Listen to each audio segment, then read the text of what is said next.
What's up, everyone? Listen, I'm so excited for today's episode. We have the king and the queen themselves, Elisabeth and Billy Carson. Listen, today, what's up? What's up? What's up? Hey, what's up, girl? What's happening? Listen, we are doing live pitches tonight, okay? Let's go. Let's go. We have a person lined up. But listen, for everyone who's watching, I'm going to ask for a second and third contestant. Not yet. You have to stick around because when I ask, you have to drop your email in the chat. I'm going to send you the link to join a random person. We're looking for two more. So stay along for the ride, this amazing ride. We're sharks tonight. I should have worn my shark suit, right? We're sharks tonight. Yeah. And so, you know, you guys know me. I'm Kika Wise. I'm a serial entrepreneur. I'm a franchisor. I'm all about scaling businesses the right way. Yes. And tonight we have Liz and Billy. And I know everyone knows who you guys are, but can you just touch on your business expertise? Like, Billy's a marketing guru. Liz is a business. She just thinks business ideas and they just jump off. But can you guys let everyone know, like, why you're so amazing? Go first, Liz. Ladies first. Oh, well. First. Yes. So, I mean, I think I just have had a knack for knowing where businesses lack and putting pieces together to help scale businesses to where they ought to be. So I kind of see the end. I start with the end in mind, and then I just kind of help draw out a roadmap to that. And I mean, things just kind of come to me naturally. It's cool. I love it. Thank you, universe, for giving me this beautiful talent. And I've done a lot. I've been all types of different things and had all types of different careers, but this is probably my favorite one. I love everything that we do here at Forbidden Knowledge. I believe in everything that we do. And I can't wait to make it as big as I see it in my brain, which is massive. So, Yep. And of course, I'm Billy Carson, aka Forbidden Knowledge. I've been a business magnet since I was a little kid. Started my first company at the age of 12. By the time I was 13, I was making more than my parents, selling digital car stereos. Broadened that out and expanded that to a thriving car stereo installation business. And then from there, I just knew that I could write my own ticket. I can literally come up with an idea, follow through on it with action steps, and see it to the end. And so I became a very successful entrepreneur, building one of the very first .coms in the early to mid 1990s, and then selling it in the early 2000s for millions of dollars, and then spreading out into mobile apps, creating award-winning mobile apps, and continuing on into e-commerce and web development. Now I'm an author and the founder of 4BIDDEN Knowledge, a company that Elisabeth and I are now in round 3 of raising funds and gonna head for a Reg A+, which is like an IPO. And eventually we will be ringing that bell on NASDAQ very soon.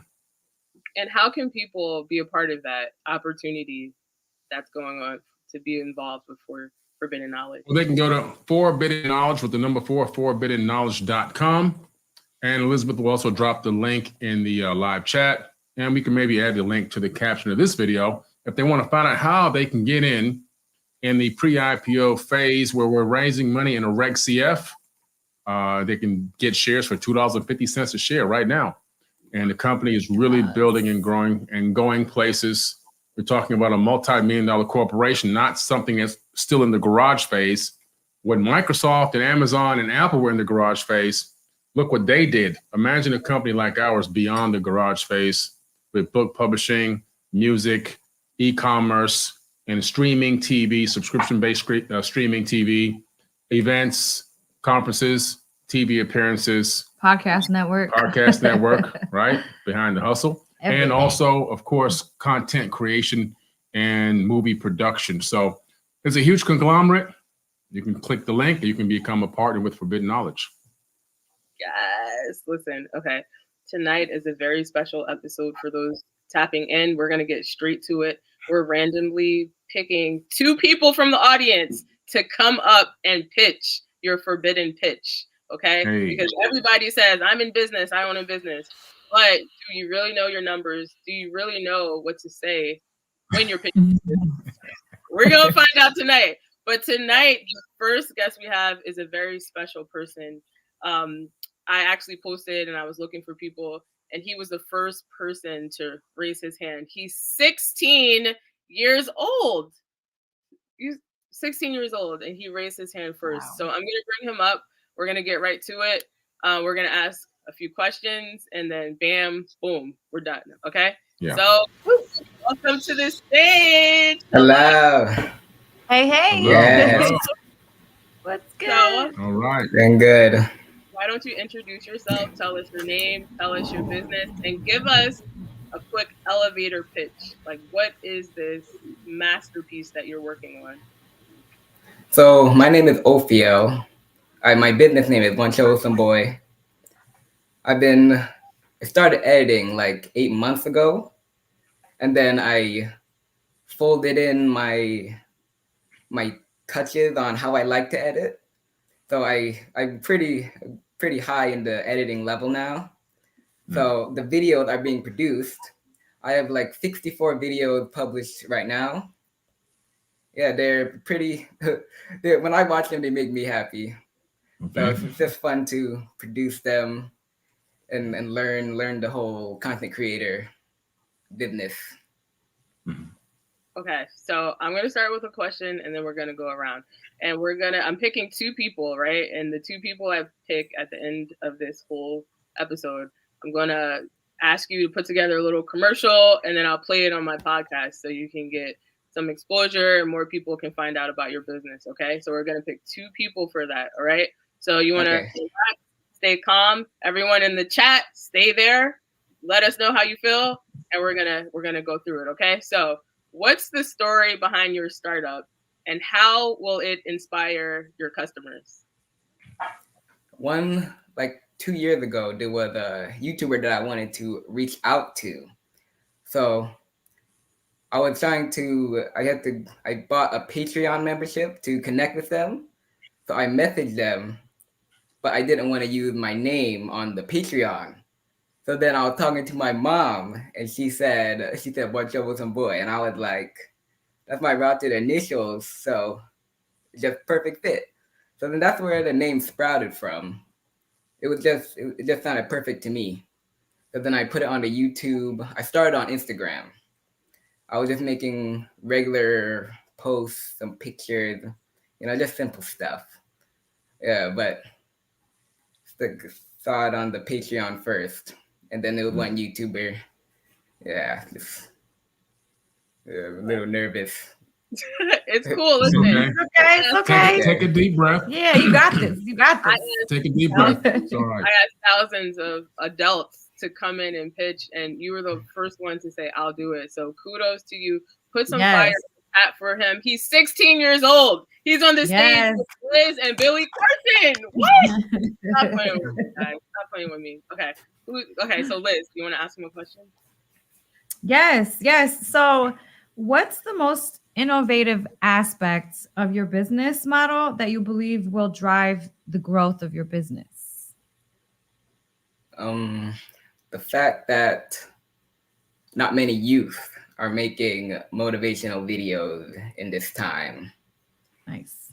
Yeah, as I'm growing on the YouTube, I'll probably be like 18 at some point, but my 16-year-old video will always be on there. Right. Love it. Nice. Okay. That's good. Yeah. All right, yeah. Billy, got a question? Yeah. So, one of the keys to making money in any business is being able to find your niche in your genre, being able to understand what separates you, makes you different, and what kind of need can you fulfill. So what type of unique thing does your product, your service, really you have a service, this content creation service, what unique service, what area are you going to be able to fill that's so unique to this particular market that people will say, you know what, I need to get with him. I need to get this content from him. Why? Why is that? I have a very, very unique angle at how I look at things. So when I make videos, it's never off of what I saw on another video. Like I'm just laying down and then it sprouts out of nowhere. And then I bring it together and edit it up nice and make it all fancy. That's what I see I'm offering. Okay, beautiful. Have you experimented at all? Have you thought about ways to profit from this in terms of, have you reached out to anybody that has maybe bought some of these videos, or what is your business plan? What is your model? As the videos go on, the more you have a portfolio on the channel, then when you reach out to any YouTubers or any people in general, like business people, then you're going to be able to say, look back on this, and I did this and stuff like that. Okay, so you're building a portfolio right now. That's smart. Yes. Gotcha. Because so you said build a legacy, and then everything in the future is paid for. Yes. Yes. Fire the chat for him. He's been paying attention. Yes. That's great. That's great. I wanna That's good. ask, Thank you. like, where do you see yourself in 1 year? Million subscriber. Over the course of the channel, when it hits the top, over 10 million, you know, get all the milestones, you know, just you know, hit some good numbers. I want it to be profitable, very like sustained, but I don't want it to be where I need to pull my financial sources from. It's just a side dish for support, like whatever I build onto, like my trust, like it can fund other things. I shouldn't have to live off of YouTube. Okay. Yeah. All right. Hey, I love it. Wow. 16 years old. You got pretty smart. Yeah. Wow. Pretty Wow. smart. Mm-hmm. Do you guys have any final questions that you want to ask him before we move on? Have you gotten to the phase where you've got a website and a way for people to schedule a consultation with you so that you can show them your work and take on a sale or get acquire a new client? No, not yet. I want the YouTube to fund whatever I client or website so that it's not out of pocket, so that it remains profitable. Okay. He's like, I'm fun. Yeah, I get it. Okay. So you're gonna have to send. I need to see some of your samples. I need to see your work. You know, you never know. We may be able to use some of your content over here. Yes. Okay. What's your channel? What's the name of your channel? One Troublesome Boy. When I started the channel, it had underscores in between, but you can't trademark underscores, so I removed them. So when you type it in, I think it has to have the underscore in it to show up. Okay. Gotcha. Okay. Beautiful. We're definitely going to check it out. Yes, yeah. And we will be reaching back out to you. Thank you. All right. Hey. Thank you so much. Thank you for joining. All right. Listen, everyone, if you loved One Troublesome Boy, put a 1 in the chat. Put a 1 in the chat. 1. We're going to take your votes. At the end, we're going to pick 2 people to showcase. Okay. So this is the very important part. Okay. First of all, I need you to come correct. Professional. No foolery tonight. Okay. We got the king and the queen on the stage. We got to be respectful. Okay. So I need you, if you are ready with a camera, with good Wi-Fi, with your pitch, I need good Wi-Fi. Good Wi-Fi. Stability in your Wi-Fi too. Okay. And your business model. So I need you to drop your email address. And Liz, you want to pick someone randomly? Yeah, for sure. Drop the emails, guys. Drop the emails. And then we're going to say who we're picking. And then I'm going to send you the link to join us right now. If you don't join, we're going to the next person. So drop your email addresses in the chat if you want a chance to pitch your business right now in front of the Forbidden Sharks. Okay, go. All right. Go. Let's go. You should have a timer thingy that goes, you know, the Come on, y'all. Who's gonna step up to the plate? Let's see. Drop your email address. People get shy when they get ready to get in that hot seat because the lights are hot. Yeah. The lights are hot. Make sure you have some lighting. While we're waiting for some emails to come in, I just want to commend the first guest because you have to have a lot of courage to to come on a platform that's open to the world, that's publicly open to the world. Yes. And to be able to speak for yourself and to express yourself and articulate and, you know, to talk about your innermost thoughts, your dreams, your goals and wishes and everything else. And, you know, you have to commend a person like that because it takes a lot of guts and a lot of courage. A lot of people just can't do it, you know, so hats off to him. And one thing I liked about him was the fact that he was, you know, he is so intelligent to think about passive streams of income and not relying on only one thing. Yeah. Which is a mistake I made in my life before. I actually made that mistake before where, you know, I had done very, very well in email marketing, generating leads from major banks. And then the email marketing laws changed when Bush Jr. changed them. The new law went into place in 2004. And the Can Spam Act came in, so you couldn't send out mass emails, even though the way we were doing it, we weren't spamming. But it came back with all these new requirements, and at that time, it was super expensive. And I said, man, what am I going to do? So I ended up pooling a lot of the revenue I took from those huge campaigns over the years, and I moved 90% of it into real estate. And I started doing land and properties all over the country. I started a company called USA Land and Investments, and it did well. But one thing I didn't foresee, the bubble. So I had all my eggs in one basket, and it was really tough. Things got really hard. I almost lost everything that I had. I was able to pull through, but man, did I learn a valuable lesson. Don't put all your eggs in one basket, and don't rely on only one source of income, because you never know when that basket's going to get a hole in it.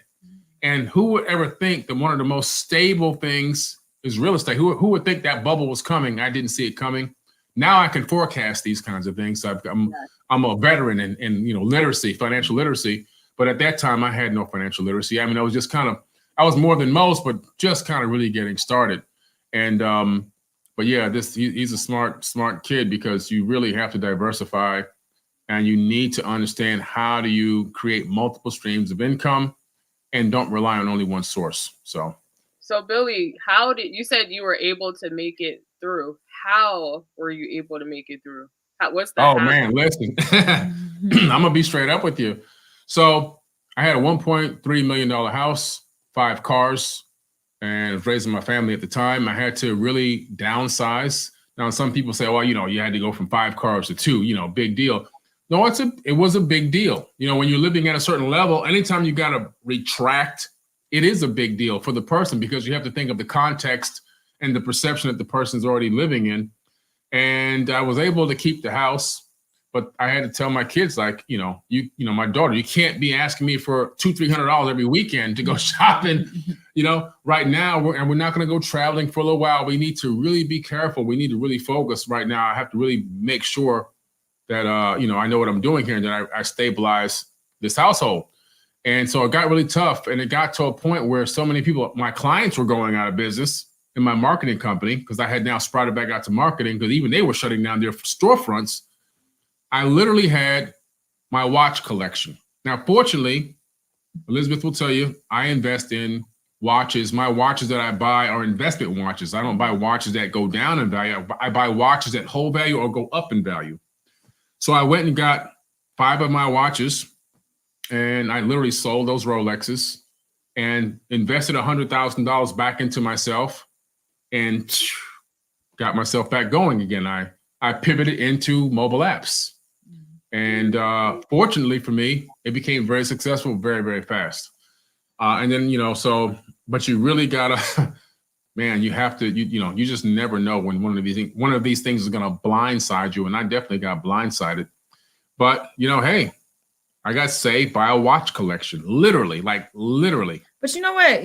It's not. So that is a really great story. And what you went through is so inspiring. But it's like you have that in your personality. Like you had lost everything before, and then came all the way back with some quarters. That's true. Wow. I mean, so it's just, it's the drive, right? It's the drive within. And that's what I noticed about our first contestant, right? The drive. I can feel the drive. 16 years old. And first to be like, hey, I want to pitch my business idea on here. I mean, that's huge. Yeah. That's huge. It's the drive within you that really will make a person successful at anything. in anything. And the ability to almost lose it all and not just say, oh, I'm just going to do what's safe. I'm going to just stop. I'm going to quit. The ability to pick yourself up and keep going is like massive. And so your ability to do that, Billy, has brought us here. So imagine, so it's like really entrepreneurs are heroes that sometimes, get overlooked by, not their accolades or not what they've done, but their, what is the word? When you're just like able to pick yourself up and keep going, like that's self-determination, And I'll tell you what's really interesting. And, that was when I was high and I had that, that hit, but I took one when I wasn't that. I was on my way to getting high. Like she talked about losing everything. Because I was, my marketing agency had one huge client that collapsed, that company collapsed.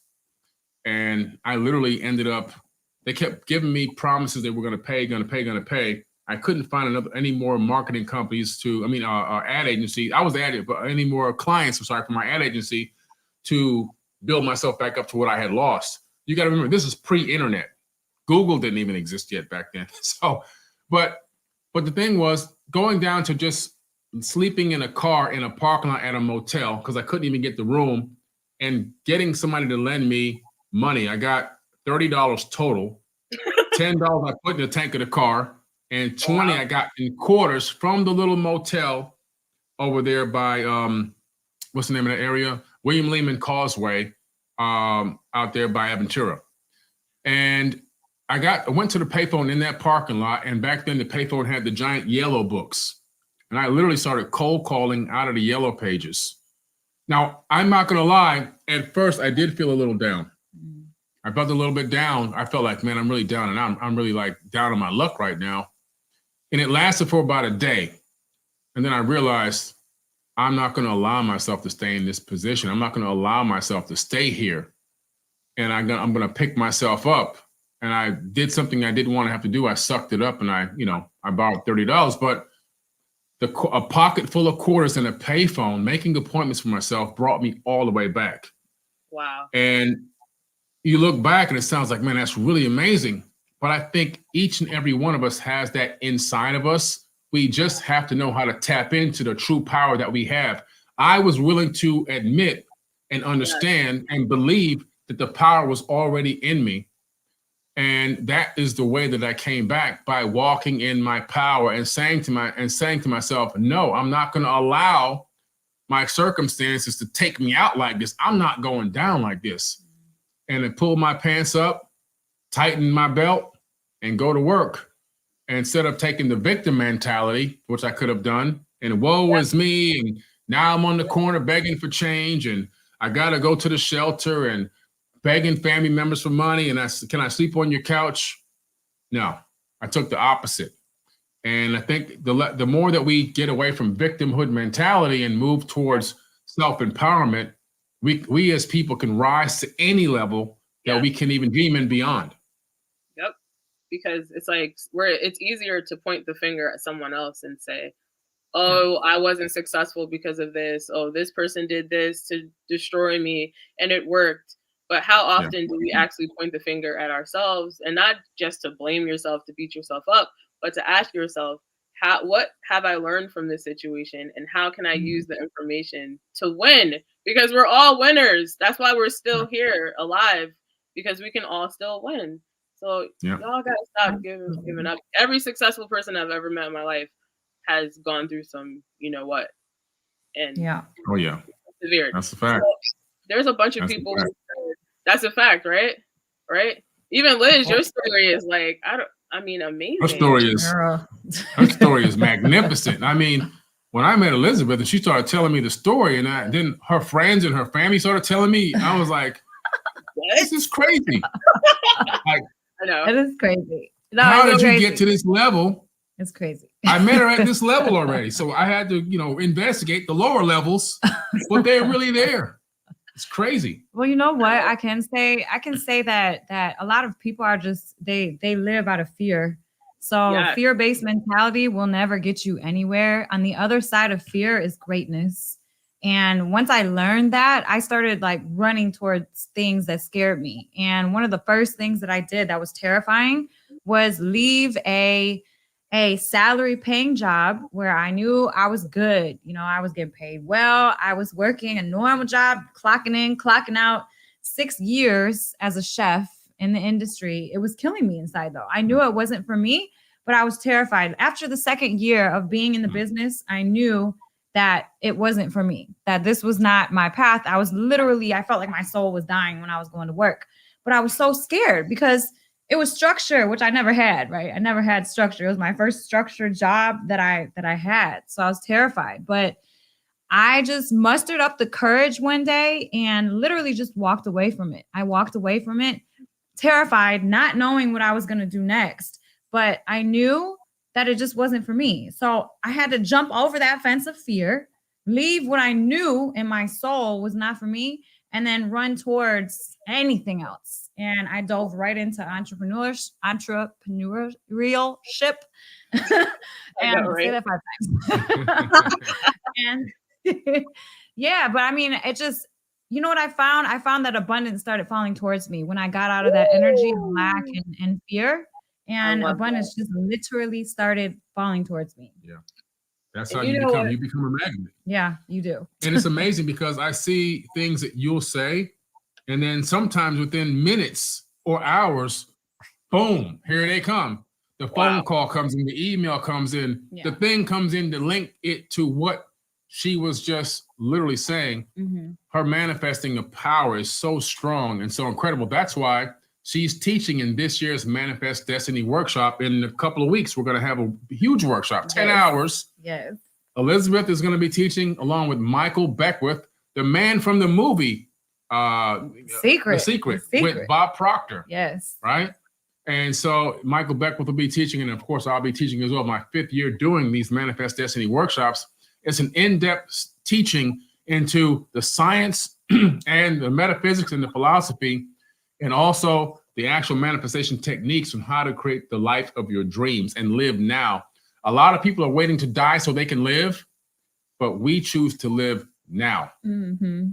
Y'all better listen real quick. I thought a thought and it literally happened. This happened like 2 months ago in Egypt. Yeah. No, it wasn't even 2 months. No, it was like a month ago. It was like a month ago. I was like, the only thing worse than this moment right now was if a bird were to poop on my head. And then literally a minute later, a bird pooped on my freaking head. I'm not even joking. So good or bad, it will come. She ran back to the hotel room. I said, "Oh man, she's gonna be in a bad mood today." When I got in the hotel room, she was laughing. I was laughing hysterically. Because she realized the power of speaking things into existence and thinking. Our thoughts are so powerful. I was screaming. The only thing, like I was cussing everything out of my head, and it was just so strong that I literally brought that right to me. It was hilarious. I thought it was great. I was a single parent with my son for like 5 years. When I first had him, 6 weeks, you know, you give birth to a child, you're still healing after 6 weeks. So I was so depressed. I was like living in the dark. The shades were closed. My mother would be like, turn the light on. I'm like, no, I just want to be in darkness. I was like, I wish I would get hit by a car. I went outside. I went to the store. I got hit by a car. Oh my goodness. And I always tell people, somebody said the bird pooping your head is actually signing. I got hit by a car and I saw a bright light. And to this day, I'm like, I don't know if it was a higher being or the headlights. But people were like, "What? Why didn't you sue?" I was like, "No, I learned my lesson. Whatever you speak comes into existence." Yes. And from that point on, I started manifesting the life I have now. So for y'all who are tapped in to forbidden knowledge and watch this, you have to apply it to your life. It is the real deal. Like, this is for real. You need to watch all the shows, all the podcasts, everything, because if you tap in, you'll just be like Liz and be it's like magic. A genie. It's magic. Life becomes magic. It's fun. It's incredible. Yeah. Yeah. I don't know what was happening with the emails. People said we were dropping them, couldn't see any of them. So I told them to DM me. So now we have some contestants. Okay. So our next contestant is Sean Martin. I'm going to bring you to the stage, Sean. Let's go. Let's go. Oh my God. I can't believe I'm here right now. First, I want to say, Billy, like, I've been going through a spiritual awakening for the past year, and your content has helped me through this process so much. Wow. And I was literally actually watching the Book of Enki on YouTube on my TV when I got the text. And I was like, I got to hop on this. So nice. Thank you. Nice. Thank you for having me. Yeah. Hey, thanks, man. Thank you, brother, for all the support. I appreciate you. Yeah, of course. Yeah. Welcome. Welcome to the pitch stage. You ready? I think I'm ready. Okay. All right. So if you could solve one problem in the world with your business, what would it be? And first of all, tell us what your business is, your elevator pitch. And if you could solve one problem in the world with your business, what would it be? Well, my company is called Pup Fit, and what I'm trying to solve in the world is depression is something that is really prevalent in the world today, just the way society is, and everyone's struggling, and it takes a lot to come to the realizations that you guys were just talking about and manifesting your future and everything. And I was going through a really tough time, and I realized that I needed to make a change, and I didn't know what to do. So I ended up adopting my dog Pepper, and she changed my life overnight and inspired a product, which is Pup Fit, which is the thing about dog toys and dog products is that they're all designed and made for dogs, and they leave out the human component. And what Pup Fit is, it's a brand, it's a product that focuses more on the relationship between you and the dog to maximize the benefits that relationship gives to you. So I adopted my dog from a rescue, and what I want to do with my company is fund and help connect people suffering from depression or mental disabilities to those dogs in need of a home, to be the other and to bridge that gap. So my product is a multi-purpose dog toy and leash that has over 20 different variations. I actually have it right here on my desk. I came up with it because my dog was so energetic all the time. She always wanted to play tug of war, and I would always think that this could be like an exercise, but it always hurt my hand because it was like rubber or rope or whatever. And I thought, what if we put an exercise handle on the end of a tug toy? So I talked to my buddy about this idea. He inspired me to put it on paper. I've got a notebook here with all my notes and my drawings, and the idea just grew and grew and grew. And I put my life savings into it. I'm a server on a rooftop restaurant. Everything I make the last 4 years have gone into this company, and I just got my first purchase order to launch in the coming weeks. So anyway, let me describe the product. So you've got your exercise handle here, and it attaches to one of 3 rope attachments, and it comes with a removable chew toy that this is your dog's handle, and you can put treats inside. I'm gonna have a treat mold, and it's like I said, it's anything you and your dog can do together. My product offers. So it's a hands-free leash, it's a training leash, it's a regular leash. There's 3 single-handed tug toys and multiple 2-handed tug toys to incorporate exercise into play, because the relationship with the dog, just like any relationship, it takes work. The more you put in, the more you get out of it. So it's essentially a way to encourage people to be a more active participant and live a healthy and happy lifestyle with you and your dog. So wow. That is my elevator pitch, and amazing. Thank you. I love it. Yeah, that's great. I still can't believe I'm talking to you guys right now. Oh no, man! Wow. That's off to you. That's incredible. That's innovative. Yeah. Thank you. Yeah, I'm still. been 3 years, and I'm still finding new ways that it can be used. And I've spent the last 3 days typing up a product manual on how to use it. So, wow. All right. So, Liz, what question do you have for Sean? Well, first of all, this is so near and dear to my heart because I love animals and I love dogs. And we have a dog and she's everything. Like, I just can't with her. She's the cutest thing ever. Over there. I don't know if you can see it. I love animals, so I totally understand and you know, get where you're coming from as far as, you know, they really bring you out of depression, because they really do. I mean, it's scientific studies have shown that when you look into your dog's eyes, your body releases oxytocin and the dog also releases oxytocin. So there is like a chemical connection that you're having with these animals, so they can make a significant difference in your life if you do feel down and sad. So hats off to you. She got me off the couch back into the world. Yes. So that's what I'm amazing. Amazing. So my question to you would be, what are you implementing in your business to make sure that your business will sustain for a long period of time? Well, if you look at any dog toy or product company out there in the market today, my company matches it. It encapsulates every aspect of the dog toy market. So no matter whether your dog's a tugger or not, I provide the leash, I provide the tug toy, or I provide the chew toy. And there's several different bundles, so you can kind of like customize to your preference. So, and then on top of that, I'll be producing wellness shots, and the byproduct of that is used to make dog treats as well. So there are many different facets of this product and this brand that will help, you know, carry it through, because it's not a one-stop shop. It's got something for every type of dog owner and every type of dog owner relationship. Great. Great. Yeah. Yeah, that's good. That's good.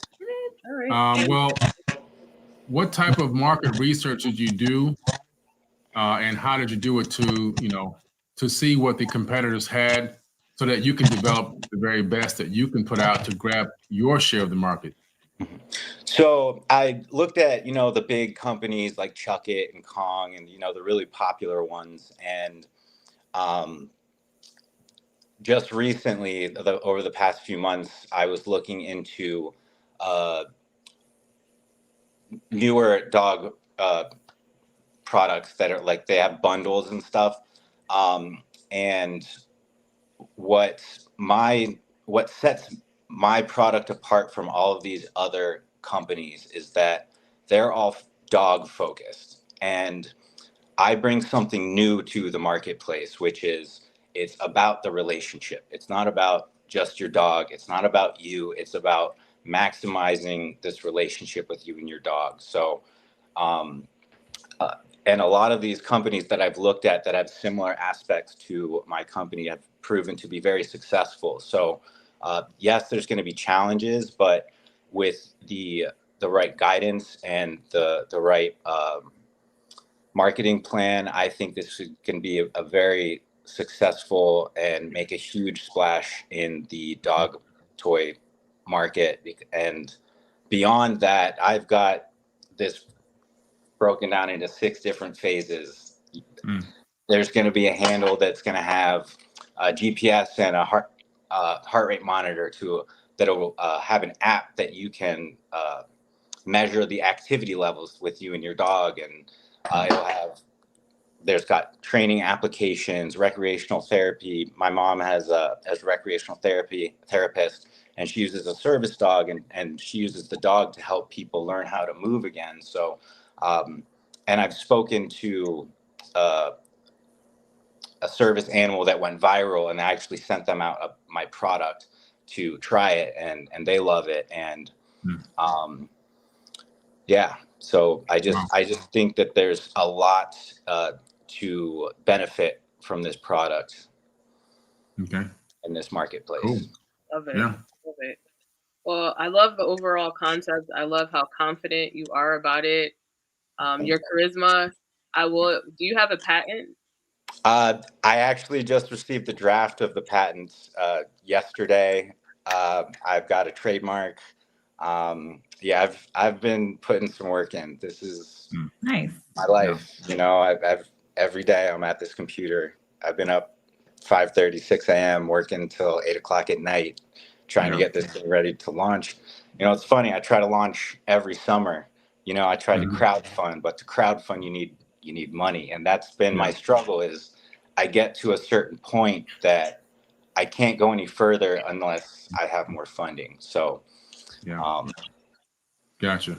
Well, you know, we're thinking about doing a show, Kika. Isn't that right? We're thinking about doing a show on Forbidden Knowledge. You're dropping the bombs right now. Go ahead, girl. Let the people know. Hey, you might just have an opportunity in a couple months. You might just have an opportunity. Never know. You might just have an opportunity to pitch live, like a type of, you know, Bark Inc. like show. So you never know. But thank you so much for tapping in. Thank you so much for having me. It was a pleasure talking with you. I hope to meet you in person one day. I'm manifesting it. That's gonna happen. That's gonna happen. And make sure that Kika has all your contact information. Yeah. Both of y'all, you know. I will. Both of you guys. Yeah. DM me. Just message you in the Instagram. Yeah. I will send you everything. Stick around, okay? We have another contestant, so stick around. Okay, hang tight. All right. So we have our next contestant. Isn't this so exciting? And you know why I love it? Because it gives us a chance to see like our viewers and interact with them in a different way, and just like find out, you know, what their passion projects are, and just it's so refreshing because it's just all things that we need. So it's kind of like pretty cool to watch. Okay. Yeah. So LaTasia, to the stage. Welcome. Hey. Hello. Hi, my name is pronounced LaTasia. LaTasia. Got you. LaTasia. Nice to meet you, LaTasia. Thank you. Okay, so why don't you tell us a little bit about what is your business and a little bit about it, LaTasia. Okay, yes. So my name is LaTasia Lassus, and my business is called Holistic Habits. And so essentially, I help creatives with maladaptive behaviors such as addiction or other forms of self-sabotage. Essentially, I help them clarify their vision of how they want to attract abundance in their life. And then I give them a daily routine and the healthy outlets that they need to align their subconscious and raise their frequency to attract that reality that they desire.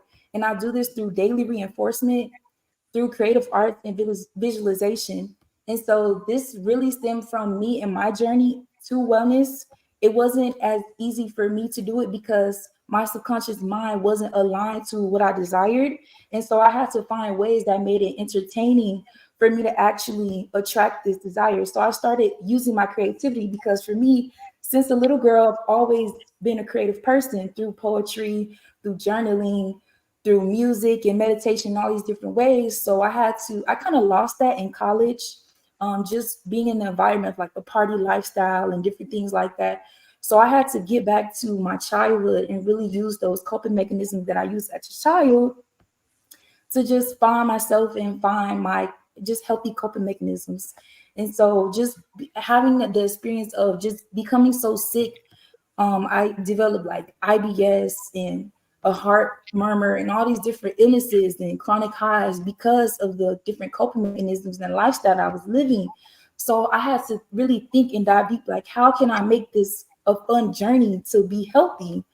And so that's when I just started to meditate more and really visualize and use my senses to really use that higher sensory to just attract that vision for myself. And so now that I've clarified my vision and I know my purpose, my goal is to help other people align with their purpose and with their vision.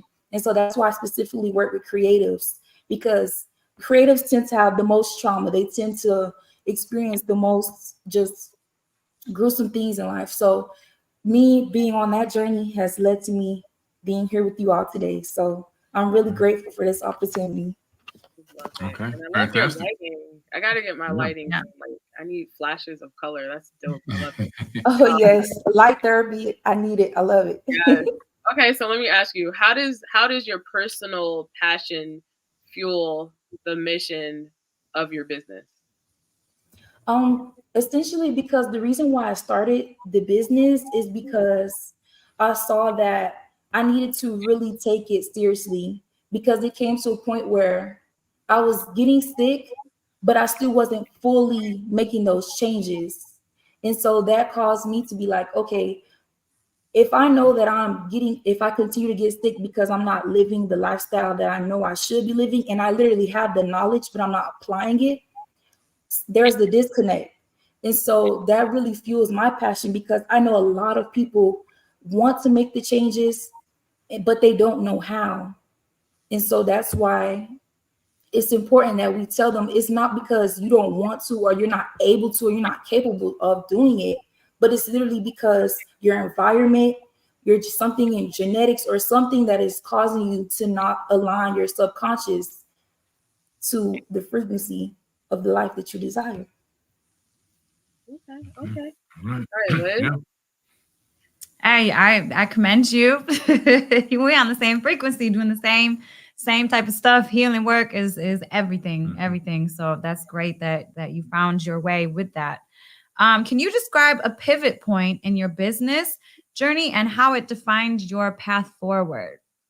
Yes, I would say my pivot point would be when I started to do the monthly like detoxing, because when I was pescatarian for about like 3 years before I decided to actually just explore and like dive into vegetarian veganism. And I say when I started to detox my body, I was able to really clarify a lot of the things or just release a lot of the toxins that were within my body. And so when I did that, I was really able to just create a system, because I think systems and strategies are really important, because you can have a vision, but if you're not reinforcing that vision daily through your habits, then it's really hard to lose that vision because you're so caught up in the everyday world. So I think really incorporating like the diet side of it or the detoxing side of it really helped me pivot and really focus on scaling my business. Okay. Nice. Well, when it comes to this type of business, it's really like a service. It's a service-based business, a passion service, which is phenomenal, by the way. Congratulations. Thank you. How have you leveraged technology in order to scale the business, in order to acquire new clients? Yes, so that is actually something that is in the works right now. So I have a 21-day habit hacker program. And so with the program, I utilize an app. And so with the app, it gives them a calendar. And for each day, they have all the resources and the materials that they need in order to go through the program. So like, you know how the normal like coaching calls, you have to actually be physically on the call. Well, instead of me physically having to be there, I just sell the program and you're able to go through the program. It's like a software as a service type of thing. So people are able to use it without me having to be there. Gotcha. Okay, that's amazing. Is there an app like on the App Store, or is it a particular white label software that you have that you send them? Mm-hmm. Yeah, it's a white label. So they actually have to get the QR code through me. Mm-hmm. Okay, gotcha. Yes. Have you considered creating an app that people can download that can have all the functionality, maybe even if you want to go live or two-way call or chat, things like that, but all of your teachings and all your healing modalities, all your recommendations are inside that app? Yes, so that's actually something that I definitely want to work on. I even want to scale it to a VR experience where people can actually be immersed into the program.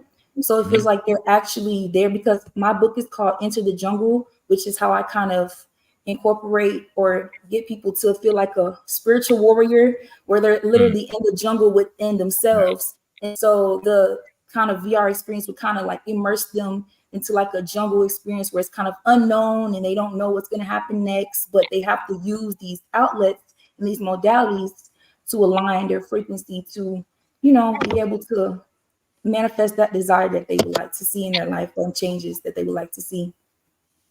Love it, love it, Gotcha. love it. Okay, great.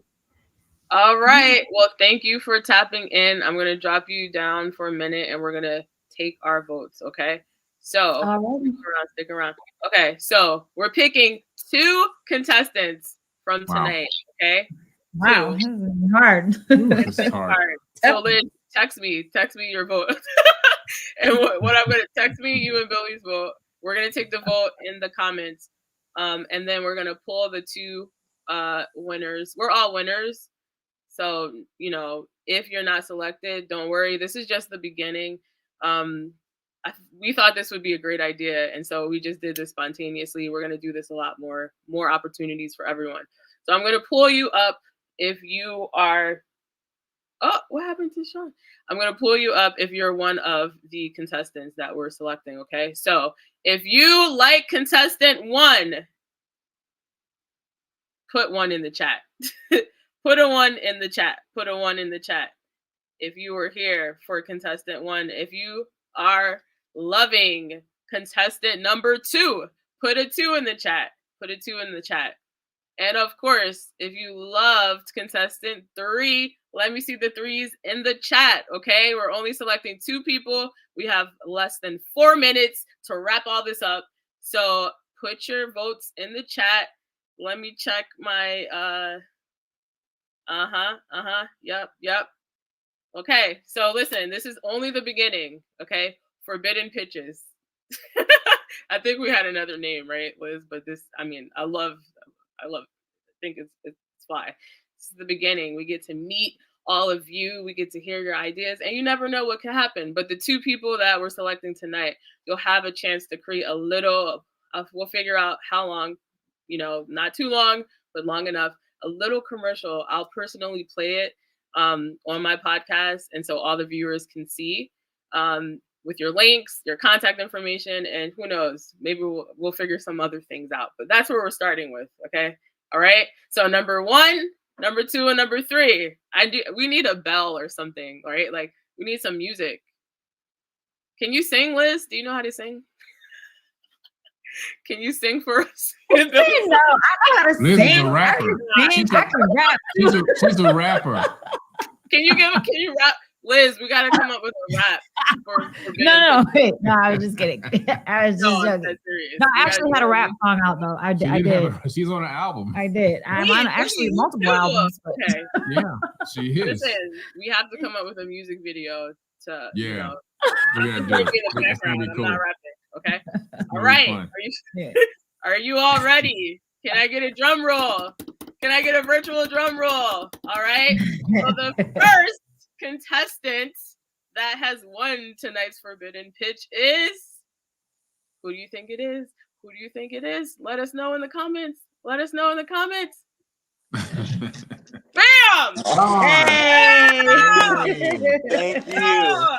Let's We go. did it, Pepper. Come here. Hey. Let's go. Listen. Yes. Hey, Come here, Pepper. Yeah. What's up, Pepper? What's up, Pepper? All right. Listen. Hey. First winner is Sean. Thank Sean, you. put some fire in the chat for Sean if you were feeling Sean. Okay. And then don't worry, if you're not selected today, we're gonna have more pitches. Promise you. This is just the beginning. All right. Who do you think the second winner is? Let us know who you think the second winner is. 3, 2, bam! Yeah. All right. Listen, I received like 100 messages. This is just the beginning. If you guys love this episode, subscribe to Forbidden Knowledge on YouTube. Subscribe, okay? Right. Like, comment, share, all the things. And look out for Sean and Ophiel, right? Yes. Yes, look out for Sean and Ophiel. They're going to be displayed. Yes. Hey, Ophiel, maybe you can help me with some content. Yes. Yeah. I love editing. Listen, tune in to Behind the Hustle every Tuesday, 8 p.m. EST. Stay tuned. And don't forget to share this with a friend. All right. I'll see you guys. Okay. Beautiful. Thank We'll you. talk to y'all very soon. Yes. Alrighty. Thank you. All right.